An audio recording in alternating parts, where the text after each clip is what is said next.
Spring is officially on the sports desk with the North and West boys volleyball teams digging it and dueling it out in the preseason. On the softball field, North hosts San Pedro in what fans and the coach hope does become regular behavior. In preview news, South Baseball lost some good stuff on the mound. Can the remaining bullpen do much to fill the gap? And the North Saxons return most of their roster and look for the magic ingredient. Get fired up because it starts right now.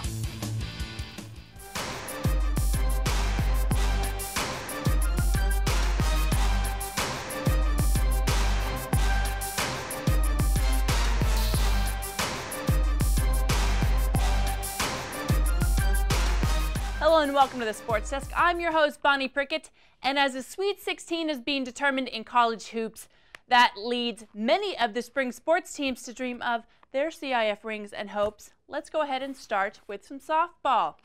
For most teams, the time before league play begins feels like a time to work the kinks out and figure out really who should be starting at what position. The North Saxons return a lot of their starters.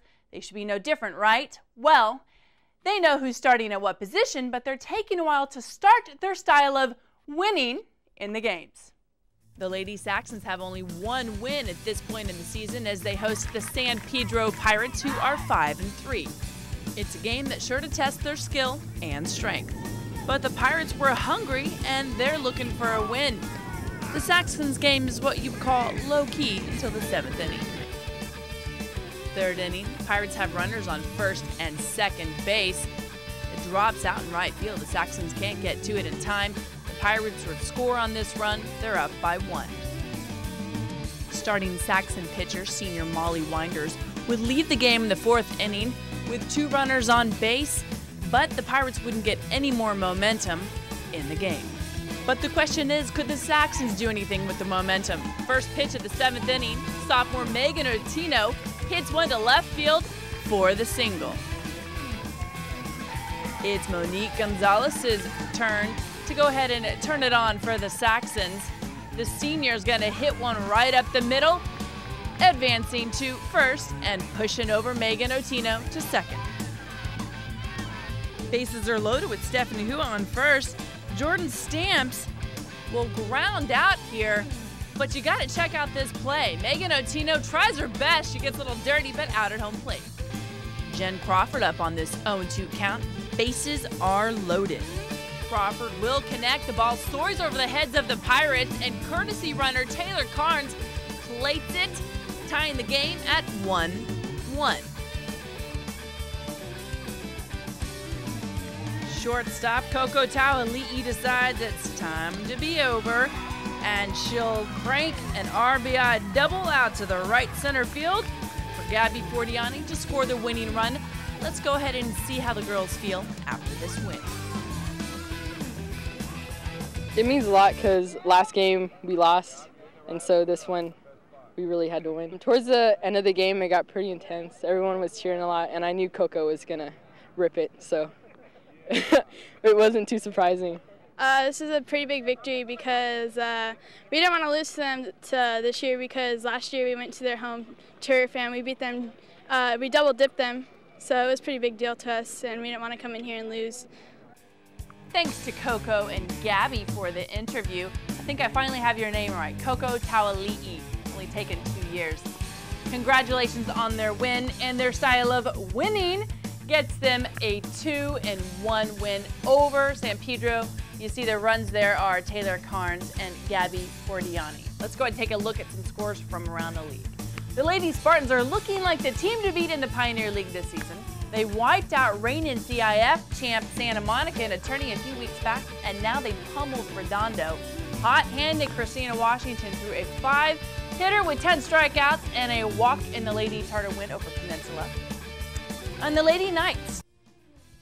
The Lady Knights gave Redondo one of their 2 wins of the season in a 6-4 loss. The Lady Warriors must be doing something different, and it's a good thing because they beat Hawthorne by 5 runs, continuing a 3-game win streak. Congratulations. And coming up after the break, it is North versus West in boys volleyball. Who will be the better team this season? Stick around to find out.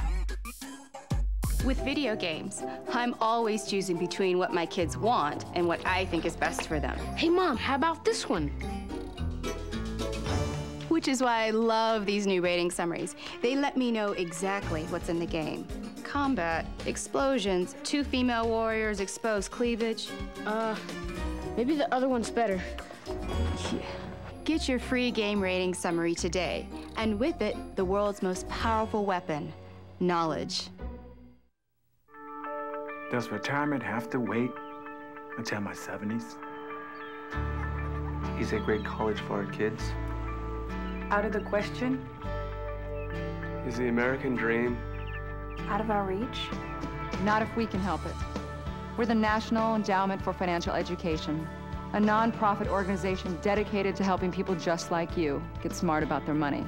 Log on to smartaboutmoney.org today and start taking control of your financial life. Look around you. 1 in 4 kids in the U.S. faces hunger. It's not always easy to see the signs, but in this land of plenty, there are kids that don't know where they will get their next meal. Join Share Our Strength. You can take the pledge to end childhood hunger here in America by 2015. Learn how at NoKidHungry.org. Their next meal could come from you.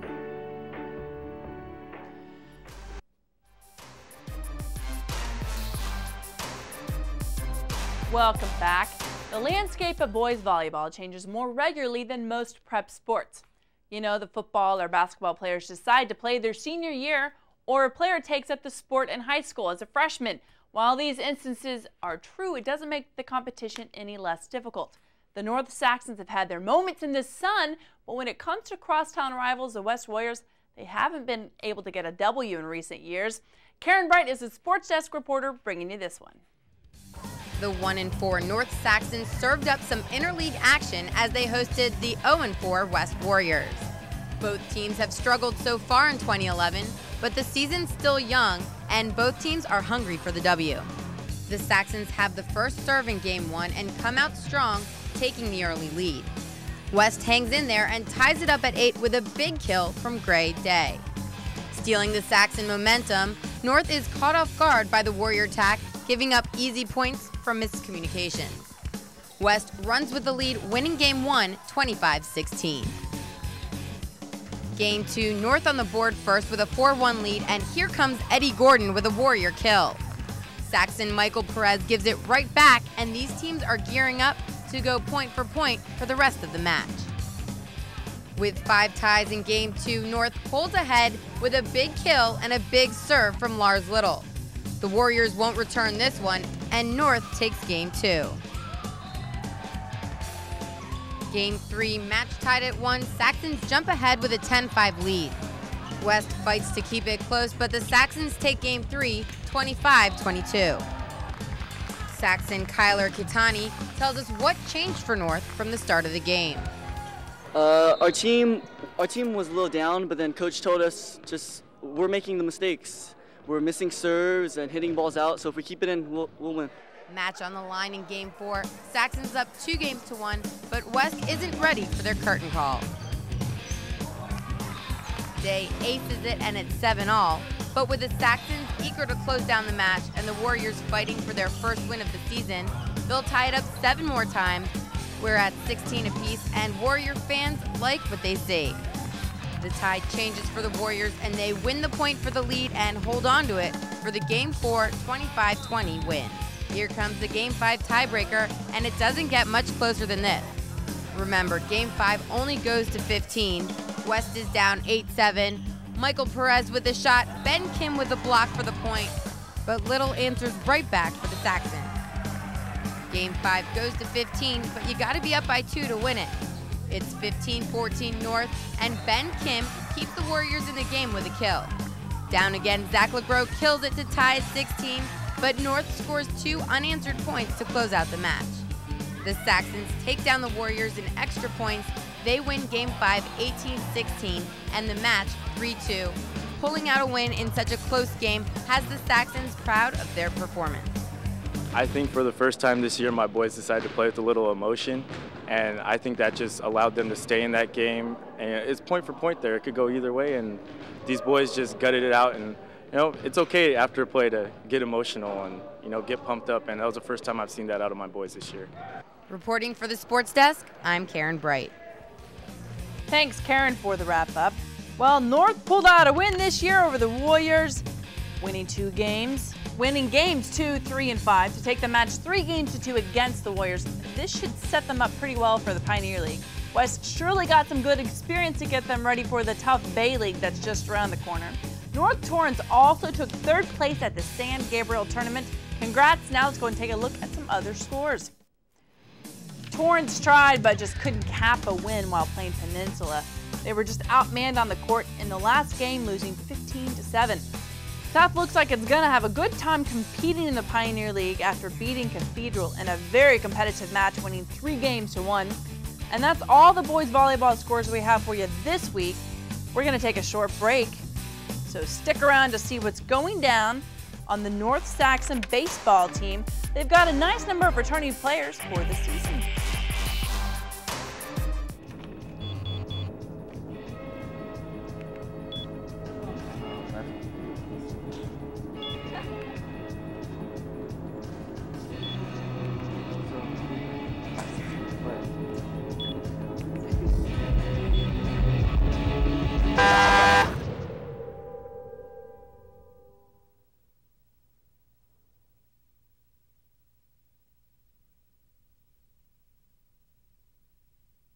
Are you playing a dangerous game with the future of America's citrus?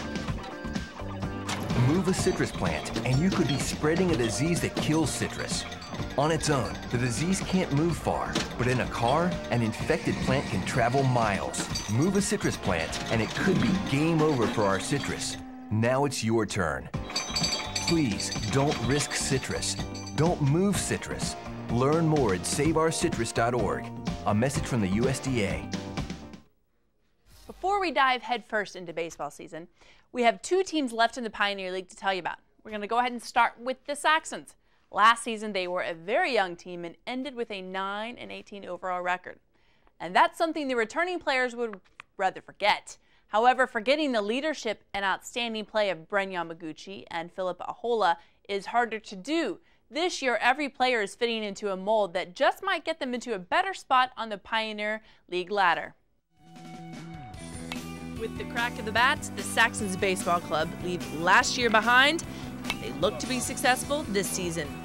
They are led by utility player and senior Brandon Gideon and are also returning 6 juniors to this year's lineup.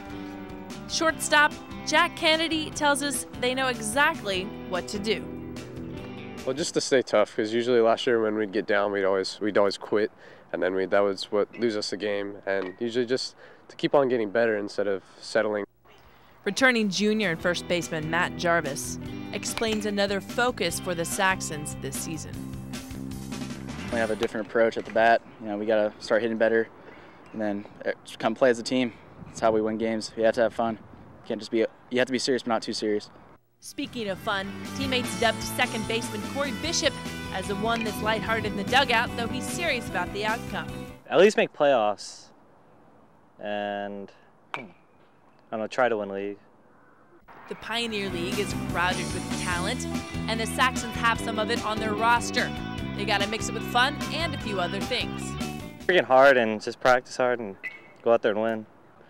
Worry about who we're playing that week and go get them. We just got to stay focused, one game at a time. Head coach Mike DeMaria explains which Saxons players will help keep the team focused one game at a time. Charlie Poe, he's a senior. He's our vocal leader. He gets guys going in the dugout. Brandon too. He's been leading, but that's more of by example. Just playing hard, especially on the base paths. Base path, he gets us real going, stealing bases, diving head first, getting the dugout fired up, stuff like that. Jack's probably one of our other leaders. He could do both. He could go both ways, lead by example, or vocally when he has to. While the Saxons are working on their at-bats and streamlining their mental game, there is one aspect of the game the Saxons know they're good at. Our defense is great. I mean, we have a great, solid middle infield. We're always great there, and our third baseman, first baseman, always picking each other up, so it's great in the infield. With so many returning players and a good attitude on and off the field, the hopes of the Saxon baseball fans should be high for a good season. The Saxons lost 2 major pieces to their 2010 lineup. Outfielder Bren Yamaguchi was the leader on the field. He also had plenty of highlight reel moments, if you remember. And another considerable loss was Philip Ahola, who is a solid Saxon starter. The list of returning players on the Saxons is long. We'll start with senior Brandon Gideon. He plays anywhere you need him to play. The other 6 returning starters are Jack Kennedy, Corey Bishop, and Matt Jarvis. But we cannot forget Hayden Weir, who doubles as a pitcher and third baseman. Catcher Andrew Mungaro has a great connection with all of the pitching staff. And Dalton Erb is at first but fills in on the pitching staff as well. And the last Pioneer League team is the South Spartan baseball team. They are returning a lot of players from last year's roster as well. They will continue to play small ball like no one else in the Pioneer League. Plus, speed is always on their side. But this year, their pitching staff is what seems to be the most interesting thing, and they even lost 2 big-time guys on the mound last year. Let's go ahead and see what they might have to work on or work with. The South Spartan baseball team always has raw talent on their roster. But last year, they were 19-9 overall and only garnered a wild card spot in the CIF playoffs. The Spartans lost star pitchers Rex Calkins and Ryan Carmona to graduation. They will now look to Aki Yamamoto and Matt Bunch to fill in. The mound being a year older with Matt Bunch and Aki Yamamoto, those guys, we've got some other guys that have really stepped in, and Jake Scarpetti and Kevin McMahon and a couple other guys. They're out there really working hard, and I think they're going to be a real strength for us this year. The Spartans held the 6-4 Pioneer League record. That didn't matter when it came to the postseason. So what are they going to do differently this year? Last year, put it together. We had a lot of skill last year as well. We didn't always play as a team like we could have, and that's basically it. We have all the tools, all the people, all the skills, and we just have to put it together as a team. We feel like it shouldn't be one guy, it shouldn't be me, it shouldn't be another senior. If everyone has it in them to do it together, then it'll work perfectly, because then there's not one guy. The one guy or head coach they should rally around is Coach Sane. Coach, just effort. So all he preaches to us is effort and give everything you have. So we're sticking to that. The Spartans have considerable speed again this year, which should help them on offense and hopefully help them on defense, especially with the use of the new BB4 bats. They certainly do make a difference in terms of how far the ball travels off the bat. But the game's the same no matter what bat you're using. As far as I'm concerned, you still need to do the little things to win. So although it may shorten your outfield up a little bit, or maybe position your infielders in towards the plate just a hair, the game's still the same.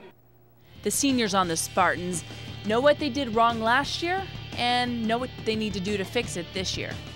Start our games out like we're going to end them, we're not going to win. We tend to not start our games like we try to finish them, so mainly that. The Spartans lost Ryan Carmona, who's now playing at Harbor College, and third baseman Rex Calkins is over at El Camino. The right-handed pitchers Alex Hernandez and Ryan Cunningham will be missed on the mound as well. Perhaps the biggest influence on the field and off is first-team All-League senior Chris Aldape. He's over there at first base. Aki Yamamoto and Matt Bunch are 2 of the starting pitchers, but you got to be on the lookout for center fielder Gunnar Johnson, Jake Scarpetti, and Scott Matthews. And sophomore standout Mike Esparza are all expected to do big things for the Spartans. Their preseason schedule is a competitive one, and right now they're just below 500. Coming up, it's time to kick off the Special Olympic season Hawaiian style. See more after the break. Hi, I'm Jenny Garth. As a mom, there's nothing more important to me than seeing my kids smile. That's why I've teamed up with the American Association of Orthodontists to shine a light on the importance of a healthy, beautiful smile. We all want to look our best, and an attractive smile is part of it. Getting your child an orthodontic checkup can make a huge difference in their future. Orthodontists straighten teeth and jaws. And if braces are needed, today's hip models let kids sport their own personal style during treatment. To learn more, visit braces.org. If I ride, I will know the way the trees smell after the rain. I will grow a heart so strong that hospitals will take Tuesdays off. If I ride, road rage will turn into laughter, and oil tankers will haul chocolate milk. And I won't be a boy or a girl. I will just be a rider.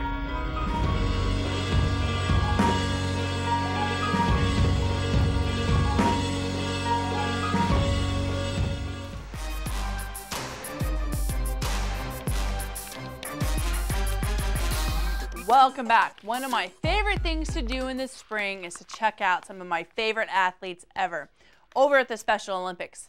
If you've never volunteered, you should at least go and cheer these guys on. This year, the spring and summer sports season was kicked off with a luau-themed dinner over at the Torrance Cultural Arts Center. And the crowd was ready to get into the Aloha Way with the wonderful sounds of the South Bay strummers strumming on their ukuleles, giving just the right ambiance to this very special night. And the athletes were served traditional Hawaiian fare, buffet style. It wasn't just the music that was fun, but everyone got Hawaiian leis to take home.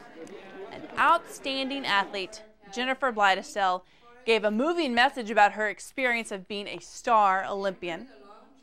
Then, of course, there's the South Bay director, Phil Duthie. He recognized the volunteer efforts of several people, a lot of them parents of the athletes, but also people that just like to give back.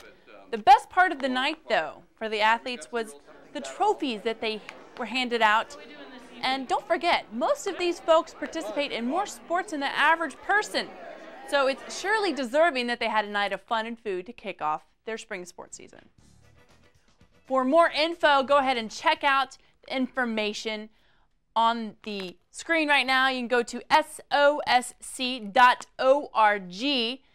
Be sure to search the South Bay to get the exact information that's happening in the Torrance and surrounding areas. And you want to tune in to see all of this information here. You can go see all our stuff online at the Sportsdesk at torranceca.gov. Always give us a call at the number on your screen. And email us. We are available to go ahead and come out and see anything we don't know that's happening sports related in Torrance. That's all we have for you this week, but next week we will have the North and South baseball teams playing in games, not against each other yet, but it'll give you a good idea to what to expect this coming season. And of course, we also take a look at two very special South soccer stars. And these girls have talent and friendship. It's sure to have everlasting impact on the South soccer program for years to come. You're going to want to see it. It gets pretty interesting. That's all we have for you. Thanks so much for watching Torrance. And just until next time, let's play ball.